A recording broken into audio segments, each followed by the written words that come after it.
let's go on to Ravi Shankar. All So right. you said he had a big influence on your life. In what ways would you say? Well, Peter, that winter I was making Alice B. Toklas, and for New Year's Eve he was going to have Ravi Shankar come and play, who he spoke to me often as his dear friend and spoke often to Ravi about me. But Peter at the last moment told me I couldn't come because he was angry. This would be a Peter temperament, because Ryan wouldn't give me to him. So I couldn't come to the New Year's Eve party. It was a little petulance, but that was fine. We did something else. But I was very regretful not to see Ravi Shankar. However, about 4 years later, I'm taking yoga on Lancashire with a man who was Ravi Shankar's manager. And I was very smitten with Ravi Shankar and his music. I loved the music, and indeed it's very haunting and evoking of spirit and the interest I had in the Indian path. And I was now off to India, and his manager called me in India knowing I was there, saying, well, you know, Ravi's there, maybe I can connect you. He tried, but my travel plans and Ravi's never happened. Now I've moved, we jump cut to, I'm living in Santa Fe, New Mexico, and I hear that Ravi is playing in Albuquerque. And what year is this? To give us Now an we're idea? in 1974, Okay. I would say. And I called his manager and said, would it be convenient to get me tickets? So I went to the concert, and Ravi and I fell in love with each other. And we were together for 2.5 years, 2.5 very interesting years. And JR told me once that, if I recall this correctly, that Ravi was a master of the sound current through his music.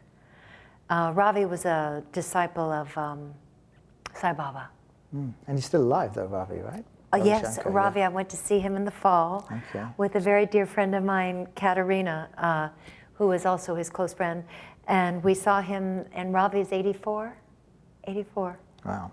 Another person who, when I see photographs of him, has retained that wonder and awe for Oh, life. he is definitely a wondrous child. Yeah.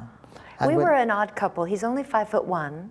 I'm 5'8.5", and his sitar is 6 feet all in. And when we would travel, we'd buy a seat for the sitar in the middle. And did he play for you every night? We won't go there. Okay. I was hoping that you would blurt. Well, the blurt is his whole history was tantric until he found. So that was my introduction to tantric yoga. Okay, but did he ever play for you though? Oh yes. Yes. Yes. Not. I mean, he he was so busy playing out there that no. Oh. Not in the privacy of What a our shame. room. Yes.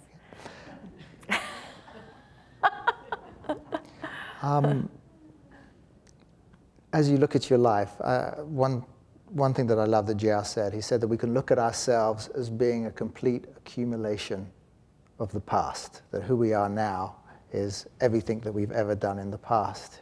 Or we can look at ourselves as where we are now is perfectly positioned for our future to come towards us. As you look at yourself now as perfectly positioned with all of these life experiences, what fantasy do you have as you look out there? Well, my fantasy would be, of course, to continue the love of my own spiritual growth, and I have that availability through the classes and the study and everything. I would love to find a way to share the love of me with the world, and find a way to do that. I find that I remember Baba, when I used to sort of moan about being an actress, he would just say, put your love of God into your acting. And I often remember that when I feel like moaning yet again, when I get a role that doesn't match my idealism, because I would love to do grand things, but to bring that loving presence. So I whether it be through the acting as it continues, through speaking, a form, I may not be answering you with definition. It's because I don't know. I think I'm more what you said, poised on a brink and available and open. And I'm grateful for this opportunity because this was a stretch for me, and yet I wanted to open and share and just be and show up and see what would take place. So I want to work it that way rather than have vast forms. Which is what you did in '72 when you threw a backpack on your back. I mean, I think that was just an enormous risk. I don't think I would have been capable of taking that at that particular time. Anybody else in your life, as we come to a close, that has been influential, that you feel like, that was very important to, pivotal in your life, that we haven't covered perhaps? Or have we hit the main highlights? Well, I think we've hit a lot, and I would have to say that one of the things that's been so influential in my life that I did not start life with, I had very few friends as a child, almost none. I was in a lot of isolation. It became familiar and comfortable. I didn't have my first real friend till I was in my early 20s. And so understanding the intimacy and the joys and the depths and the heights of friendship was something that I really wasn't so familiar with. And I would say that the friends that I have, that are many in this room, have been so unbelievably influential. Catherine and her love, and all through my illness, my friend Katerina kept me laughing. Even when I couldn't move, I went through a period where I couldn't move my arms, she'd come every week and take me to dinner and make me laugh. And my friends have taught me, and Jan supporting me into new endeavors when I've been utterly reluctant. She's fanning me underneath. Well, why don't you try this? And of course she proved impeccably to be correct. So the wealth of my friends, and in this church, the friendship spiritually, learning what intimacy was about, which was something I really didn't know a lot about, to trust that there was such a thing as true friendship, and that it's real and it's unconditional. And John Roger has been my greatest friend. And no matter how low I've gone, he's been there as if I were at my height.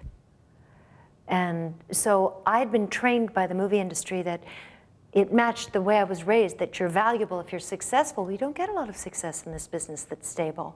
So what's going to happen to you inside yourself in terms of your value if you're no longer successful? So I had to learn that who I am, just simply being, was what my friends have encouraged me to understand, and John Roger has always been consistent just by demonstration that I'm valuable just because I am. Well, I think all of us who are in touch with you and see your beauty, not only outwardly but inwardly, are touched by who you are, and I certainly have been. So thank you so much for being with us here today. Thank you for being here. This has been As the Spirit Moves You. I'm Dr. Paul Kay, and we've been with Leigh Taylor-Young, and you can find out more about her at www.lty.com, and more about the movement of spiritual inner awareness at www.msia.org.